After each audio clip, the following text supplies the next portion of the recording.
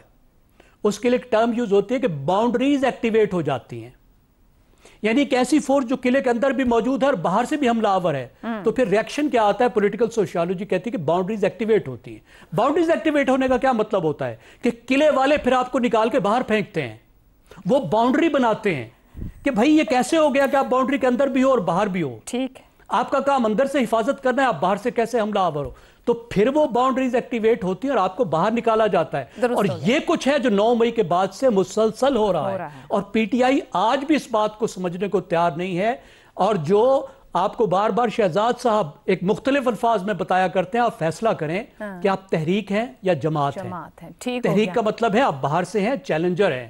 اور جماعت کا مطلب ہے آپ قلعے کے اندر ہیں، آپ پولیٹی کا حصہ ہیں. ٹھیک ہو گیا. یہ وہ تضاد ہے، جب تک پی ٹی آئی نہیں سمجھے گی تو اپنے آپ کو مزید مصیبتوں میں ڈالے گی.